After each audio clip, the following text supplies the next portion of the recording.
casa. Que bom que a gente pode parar um pouquinho para ouvir a palavra do Senhor Jesus. Já que Clarice orou, vamos ganhar tempo. Eu convido você a abrir sua Bíblia no livro de Malaquias, capítulo 4, versículos de 1 até o 6. É o último capítulo do Antigo Testamento.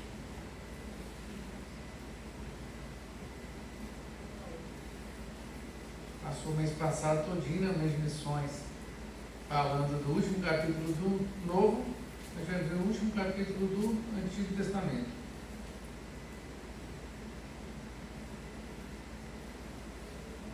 Todo mundo achou, amém?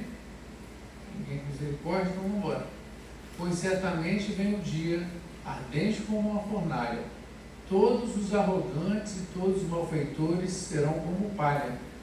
E aquele dia que está chegando atirará fogo neles, diz o Senhor dos Exércitos. Não sobrará raiz ou galho algum para eles. Mas para vocês que temem o meu nome, o sol da justiça se levantará, trazendo cura nas suas asas, e vocês sairão e saltarão como bezerros bem alimentados.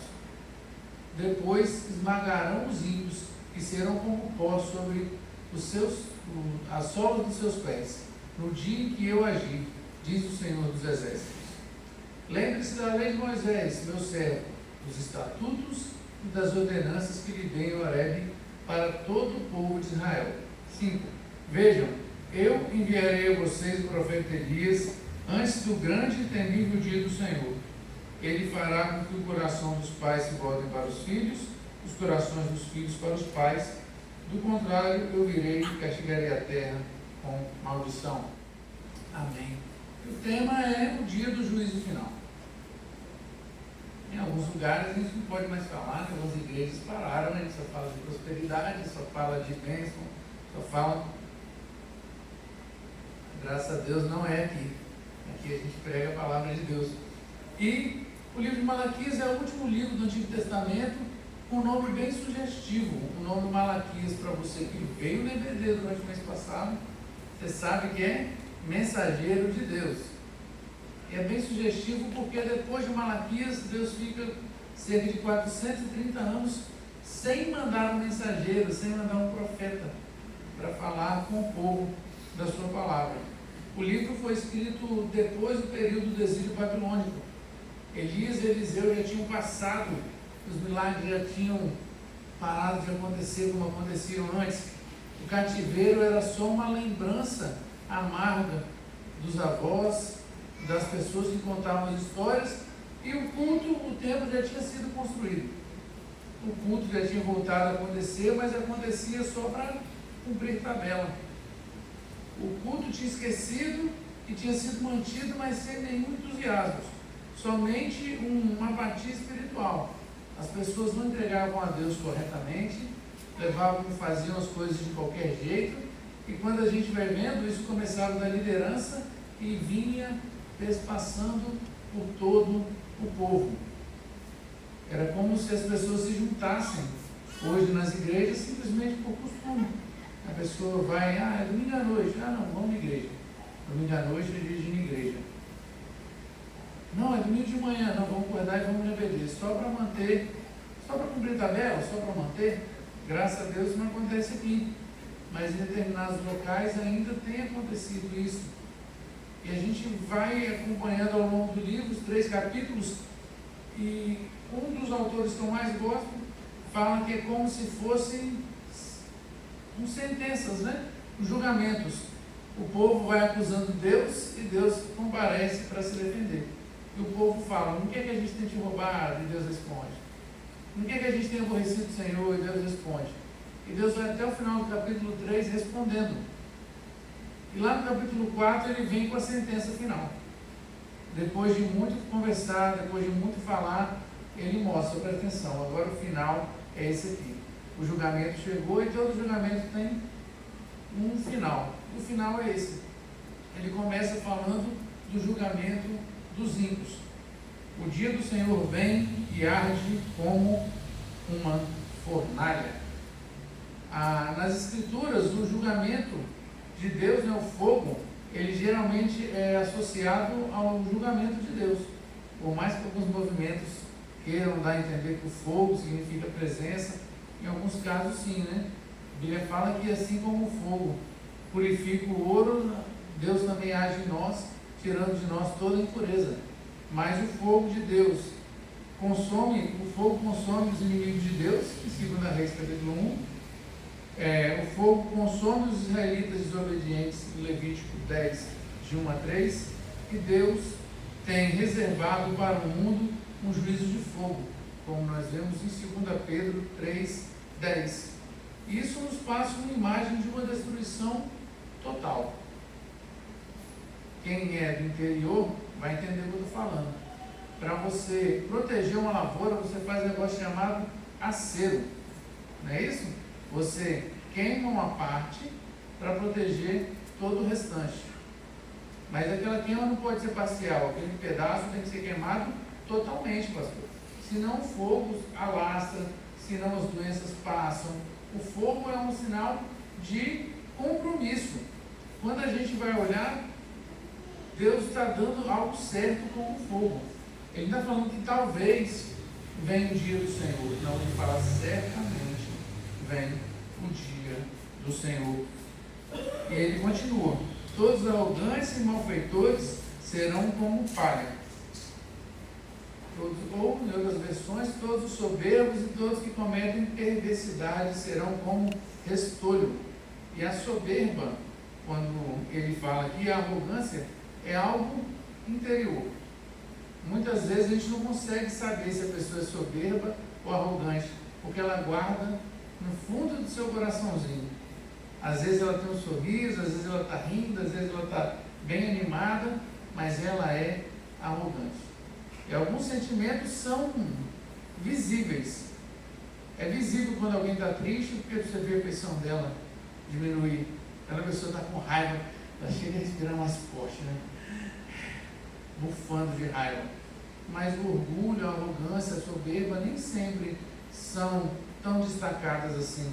Elas são coisas que ficam escondidas atrás de uma máscara. As pessoas soberbas, elas não aparentam. Elas vivem sem se relacionar com os outros, se acham superiores e querem ser independentes a tudo e a todos, inclusive em relação a Deus.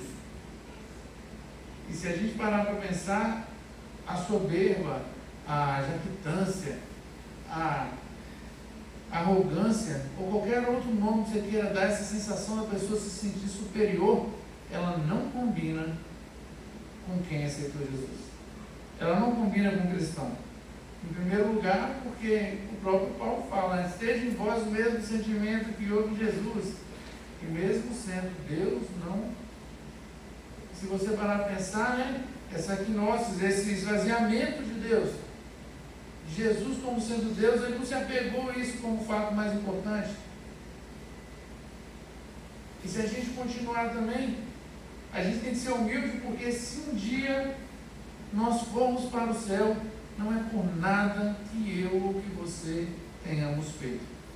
Pela graça sois salvos, mediante a fé, isso não vem de vós, é dom de Deus. Não é por obra, para que você não possa contar vantagem, trocando em miúdo do que Paulo falou.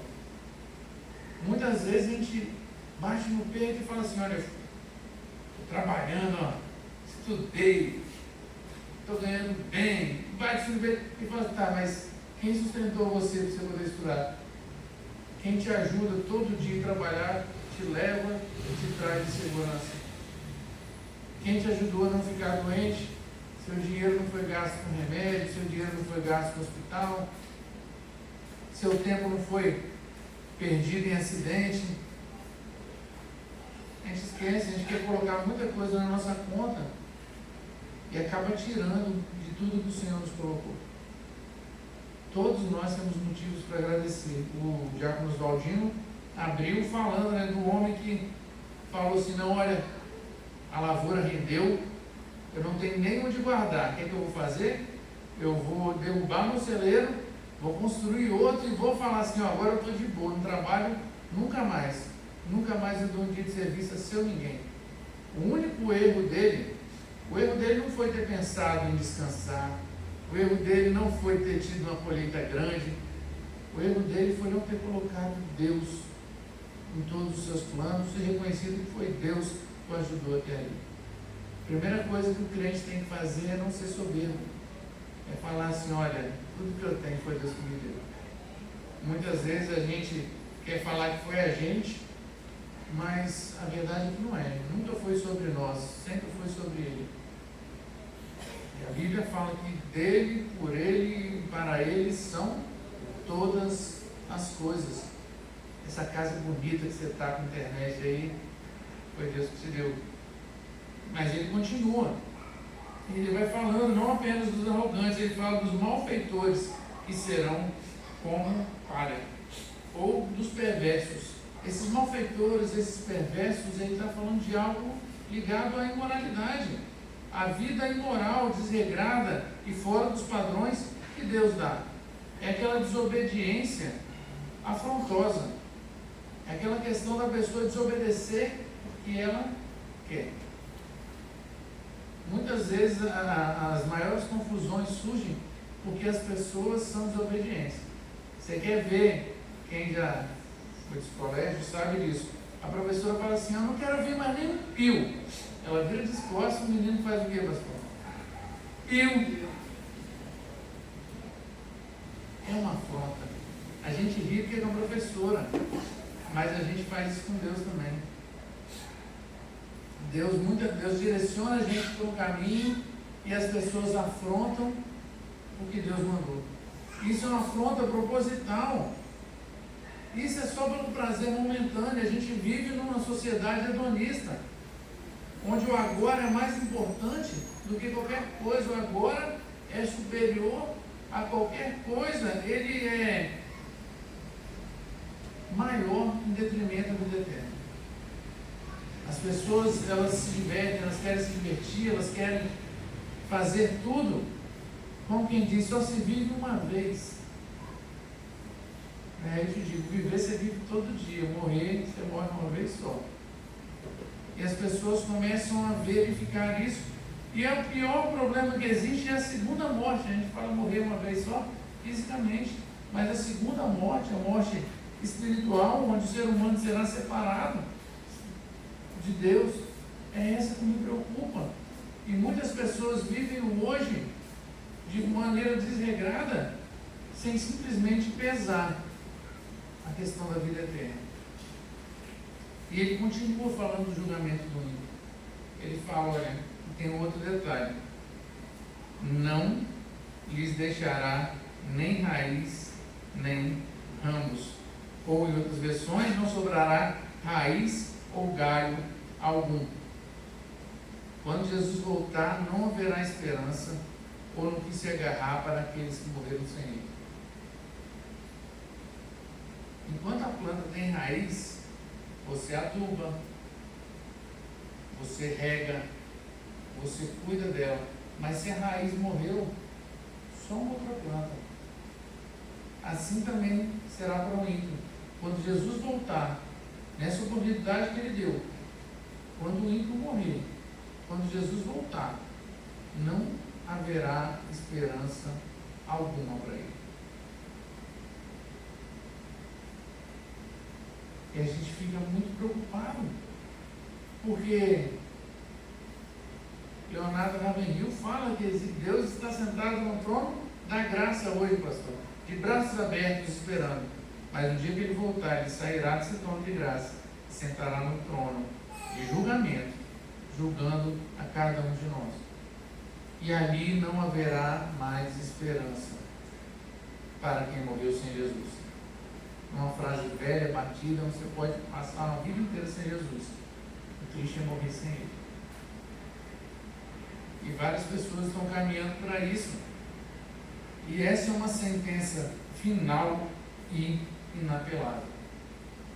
Quando Jesus voltar, e Jesus tem voltado todo dia, para alguns Jesus já voltou hoje. Já chamou a 100 e falou 14. Passou é 13, né, pastor? Então, passou pertinho, viu? 14. Pá. 13 é o número que ele joga bola, tá? Só para avisar. Às vezes vocês não sabem. A camisa dele é 13. Por isso eu falei 14. Passou coladinho. né? Foi quase ali, tomou um susto, mas não foi. Mas às vezes Deus chama assim e acabou. Deus voltou para outra pessoa. A sentença final e inapelável. Mas lá a partir do versículo 2 e 3 ele fala da gente. Graças a Deus por isso. Ele vem falando: mas para vocês que reverenciam o meu nome, o sol da justiça se levantará, trazendo cura em suas asas. Se ele falou do castigo do ímpio, agora ele vai falar da recompensa do justo.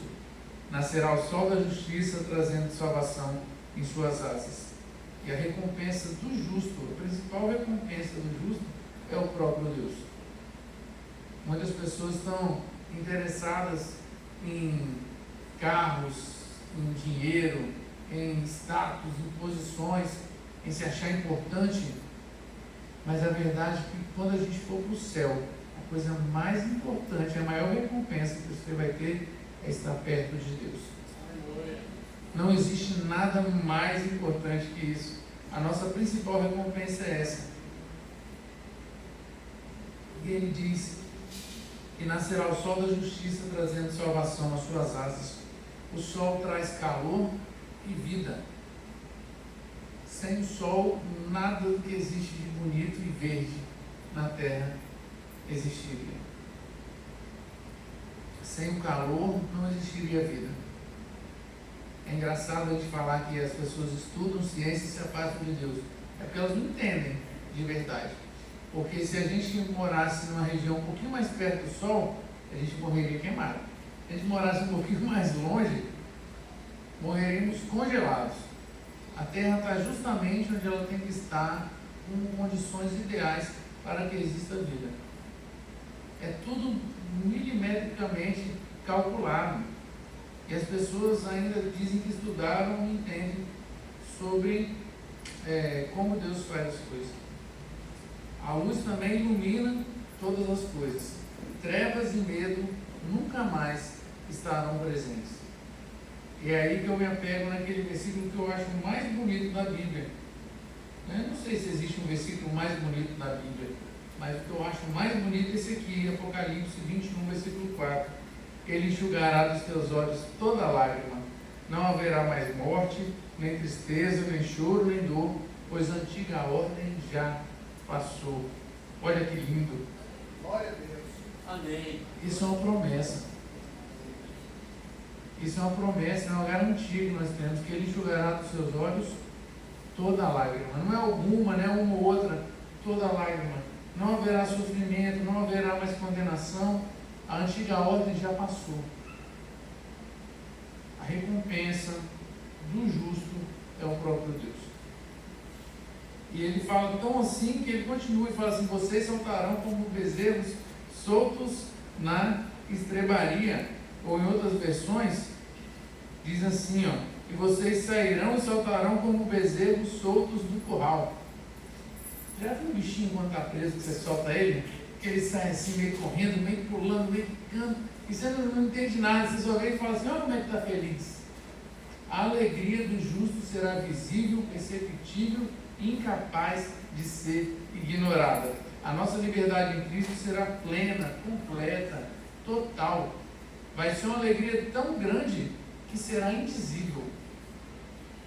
É como se o Brasil ganhasse a Copa do Mundo no dia do seu aniversário, que é seu aniversário de casamento, que nasce seu filho. Tudo acontece no mesmo dia. Você ia ficar assim, nossa, você não sabe como é que agradece. Mas é muito melhor que isso. É tão grande que a gente não consegue vislumbrar essa alegria. Essa alegria vai ser tão grande que não vai ter ninguém que explique e ninguém que entenda, que não entenda. Todo mundo vai poder vislumbrar isso, esse detalhe. É aquele olhinho de criança quando ganha doce, que não precisa dizer que está alegre, né? Ela está feliz, mas ela não consegue fingir que ela está gostando daquilo. É o que vai acontecer com a gente. A gente vai estar tão feliz que vai ser algo inegável. No versículo 3 diz: depois esmagarão os ímpios, que serão como pó sobre a sola dos seus pés, no dia em que eu agir. Pisareis os ímpios, pois se tornarão cinzas. A ideia aqui é que o ímpio se desfazer como cinza, é a aniquilação completa de todo o mal. O mal vai acabar. O que é bom dura para sempre, mas o que é mal tem um prazo de validade. Esse prazo é até o dia que Jesus voltar. Quando Jesus voltar, acabará todo o mal. Porque Deus, Ele é justo, então Ele retribuirá com justiça todo o mal. Tudo que foi feito de errado. Tudo que o ímpio fez e zombou de Deus, e assoberbou no seu coração, ignorou e tirou vantagem, porque muitas vezes a gente fala: Deus, eu trabalho no mestre, não tenho dinheiro para pagar a conta no final do mês, fulano rouba e fulano tem tudo, por que, Deus? Deus fala: calma, eu não falei como é que é o final da história ainda, ou melhor, eu já falei, mas você não leu direito. Lá no final que a gente vai pesar: e aí, você quer viver uma vida boa aqui ou viver uma vida eterna? E muitas vezes a gente fica triste, a gente fica chateado porque a gente não entende. O importante não é como as coisas começam, como elas terminam. Mamãe falava que tudo que começa muito rindo termina chorando. Às vezes uma emoção, uma alegria, aquele começo, aquele entusiasmo, e as coisas vão diminuindo e acabam. Quantas igrejas você já viu começar e terminar do nada? Porque só tinha movimento, não tinha Deus ali no meio. Quantas programações começam e do nada acabam? Isso na igreja batista, não é assim. Se a gente pegasse, tínhamos algumas atividades de jovens, que acontecia o PIO, acontecia todo mês de janeiro, o pessoal sente uma saudade. Começou a virar bagunça em vez de uma reunião religiosa, em vez de busca de Deus. E toda vez que tem muito barulho, dificulta a gente escutar as coisas. Se eu estivesse aqui falando, estivesse todo mundo conversando, a gente não conseguiria dividir a voz. Então, quando tem muito barulho, é difícil escutar a voz de Deus. E quando a gente vai olhando isso, Deus atribuirá com justiça a tudo. Só que em nós, Ele atribuirá a justiça de Cristo. E é só por isso que a gente vai para o céu. Porque merecer, ninguém merece. E Jesus, Deus revelado aqui na palavra, através de Malaquias, Ele chega à conclusão, e podemos verificar isso aqui lá no versículo 4. E depois de dizer o destino do ímpio, o destino do justo, Ele traz para a gente algumas advertências. Lembre-se da lei de Moisés, meu servo, dos estatutos, das ordenanças que lhe dei em Horebe para todo o povo de Israel. Lembre-se da lei de Moisés, dos estatutos e dos juízos. Deus adverte a todos através da sua palavra. Eu estava voltando ouvindo o rádio e a temática das perguntas hoje eram sobre profecias. Aí eu falei assim: eu queria gravar um áudio. Aí Deus usou o irmãozinho para gravar um áudio e falou assim: não, Deus já mandou um monte de profecia, só você ler a Bíblia e estudar.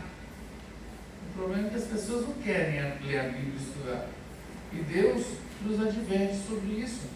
O povo está sendo destruído por falta de conhecimento, como diz em Oséias capítulo 4, versículo 6. O povo é destruído porque não maneja bem a palavra. A palavra de Deus santifica, João 17:17, santifica-nos a verdade, a tua palavra é a verdade. A palavra de Deus liberta. João 8:32 diz: conhecereis a verdade vos libertará. A palavra traz luz. Salmo 119, 105, lâmpada para os meus pés é a tua palavra e luz para o meu caminho. A palavra traz fé. Romanos 10:17 diz que a fé vem pelo ouvir e ouvir a palavra de Cristo. Ele é bem claro, ele é categórico. Lembre-se da lei de Moisés. É um lembre-se não no sentido de, olha, de vez em quando você... Não, é o sentido de você vivenciar aquilo diariamente. Você não esquece da hora do seu almoço E quando você esquece, o seu estômago faz questão de te lembrar. Você não deveria esquecer de ter uma comunhão com Deus, mas quando você chega a esquecer, o Espírito Santo que se move em você te lembra. E muitas vezes a gente não ora, muitas vezes a gente não lê a Bíblia. É essencial manejar bem a Bíblia. A função básica do crente. Ele continua no versículo 5, dando outro aviso. Vejam, eu enviarei a vocês o profeta Elias antes do grande e temível dia do Senhor. Só que não é um Elias reencarnado, né? Não é uma reencarnação mesmo, porque a gente não acredita nisso. Hebreus 9, 27 diz que cabe ao homem morrer uma só vez, vindo depois disso o juízo. Aquele não era uma reencarnação, mas homens que viriam no poder de Elias. O primeiro deles foi João, anunciando Jesus. E a gente acha que morreu aqui, mas a verdade é que Deus continua levantando Elias. João Batista pode ter sido o primeiro pregando arrependimento, mas a gente vê Lutero, Calvino, John Knox, Billy Graham e diversos outros homens que se levantaram pregando a mesma palavra de arrependimento. Pessoas que foram contra o sistema, pessoas que lutaram, que fizeram a reforma protestante, que trabalharam em diversos movimentos avivalistas. Poderíamos falar de John Wesley, poderíamos falar de inúmeros nomes, mas eu quero chamar a atenção para alguns aqui. Deus, nos dias de hoje, ainda procura e levanta Elias para aproximar o povo a Deus. Deus levanta Vomer, Deus levanta Eliomar, Deus levanta Arildo, levanta Luana, levanta Cris. E Deus vai levantando no poder de Elias para que nós possamos levar a mensagem. Para que nós possamos levar, sabe por quê? Existem lugares onde você vai ser o Elias, irmão Romo, onde é só o Senhor que pode ir. Não adianta o Senhor esperar por mim, lá eu não vou. Eu não posso esperar o pastor e pregar para quem está lá no meu serviço. Sou eu lá, o Elias, sou eu que Deus levantou. Sou eu que vou anunciando o caminho para Jesus. Sou eu que vou trabalhando, que vou acertando os caminhos tortos, que vou arrazoando os morros, que vou facilitando para que Jesus venha até essas pessoas. Mas é muito difícil ser Elias. É solitário, muitas vezes não tem prêmio nenhum. A gente só vê castigo, a gente só vê a parte ruim. E tudo bem. E tudo bem. Porque o prêmio que eu espero não é que as pessoas visualizem. O prêmio maior que eu tenho é que as pessoas cheguem para perto de Deus. A verdade é que é muito egoísmo meu saber de tudo o que Deus pode fazer e não dividir isso com ninguém. E ele continua. Ele fará com que o coração dos pais se voltem para os filhos e o coração dos filhos para os pais. E eu quero dizer o seguinte: o verdadeiro evangelho ele não começa na igreja. O verdadeiro evangelho não começa com a mensagem que a gente prega. O verdadeiro evangelho não começa com as músicas que nós cantamos. O verdadeiro evangelho ele começa no lar. O verdadeiro evangelho começa no lar. Não existe evangelho sem relacionamento familiar verdadeiro. Muitas pessoas não entendem isso, mas famílias fortes geram uma igreja forte. Se juntar, você pegar uma corrente assim, ela vai quebrar bem no grilhãozinho mais fraco. E assim também na igreja. Agora, se todo mundo for forte, se todo mundo orar o quanto você ora, se todo mundo ler a Bíblia, tanto que você lê, se todo mundo buscar Deus, tanto que você busca, a igreja vai ser mais forte ou mais fraca?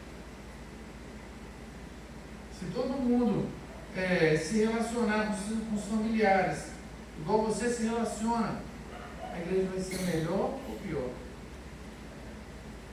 Os relacionamentos familiares são importantes. Muitas vezes a gente deixa isso passar, porque é mais difícil, é mais fácil ser crente aqui dentro da igreja, é mais fácil ser crente em outros lugares, porque lá em casa todo mundo conhece meus defeitos. E são dificuldades que vêm. E a gente olhando, eu quero chamar para vocês 3 considerações finais, só para a gente encerrar. E a primeira dela é: o dia do juízo será de trevas e luz. Só há 2 grupos possíveis: os salvos e os condenados. Será de trevas e luz. Trevas para aqueles que forem condenados e luz para aqueles que forem salvos. O segundo ponto: o dia do juízo trará a justiça de Deus. A verdade triunfará. Muitas vezes a gente não entende agora porque a gente vê como sombras. Mas a gente vai entender lá no final como todas as coisas vão se comportar. E é por isso justamente que lá em Romanos capítulo 1, deixa eu abrir aqui, Romanos capítulo 1, versículos 16 e 17 diz: não me envergonhe do Evangelho de Cristo, porque é o poder de Deus para a salvação de todo aquele que crê. Primeiro do judeu, depois do grego. Porque no Evangelho é revelada a justiça de Deus, uma justiça que do princípio ao fim é pela fé. Como está escrito: o justo viverá pela fé. E nós temos vivido de fé em fé, acreditando e esperando ansiosamente o retorno de Jesus. E a terceira parte é: faça uma análise da sua vida, de como você tem vivido, e verifique se esse dia fosse hoje. A gente sai daqui e puxa a senha, 7, é a minha. E aí, como é que estaria eu e Deus? Como é que eu tenho me relacionado com Ele? Será que eu digo respeito ao primeiro versículo, aquele que trata do julgamento dos ímpios? Ou será que eu vejo que eu pertenço à recompensa dos versículos 2 e 3? Possamos pesar, possamos entender como nós temos nos comportado, como a gente tem vivido. Se como alguém que já foi realmente lavado pelo sangue do Cordeiro, ou como alguém que tem vivido a vida de qualquer jeito, esperando o dia de amanhã para poder acontecer qualquer coisa. Então, possamos ter essa lição. O texto de Malaquias capítulo 4 termina falando da volta do dia do Senhor. Apocalipse, o último capítulo do Novo Testamento, também. Em Malaquias ele nos dá uma certeza de que esse dia virá. Em Apocalipse também. Não é algo que a gente acha que vai acontecer, é algo que nós temos certeza. E quando a gente tem certeza, a gente tem que se preparar. Amém? Amado Deus, meu Pai, nós te louvamos, te agradecemos por teu amor, por tua infinita bondade em nossas vidas, Pai. Porque o Senhor tem nos guardado, o Senhor tem nos protegido, o Senhor tem falado aos nossos corações nos dias de hoje. Pai, que possamos viver a cada dia esperando, Pai, confiando no teu retorno, esperando ansiosamente pela maior recompensa que teremos, Pai, que é viver perto do Senhor, que é andar contigo, que é conhecer o Senhor face a face. Que possamos estar nos preparando para isso. Assim como quem viaja, prepara as malas com antecedência, separa as roupas mais bonitas para poder aproveitar cada momento, que nós possamos fazer isso, Pai. Que estejamos com nossas roupas limpas, que estejamos, Pai, prontos para quando o Senhor nos chamar, estarmos preparados. Que o Senhor nos encontre, Pai, prontos, disponíveis. Pai, que o Senhor nos encontre preparados para poder lutar com o Senhor.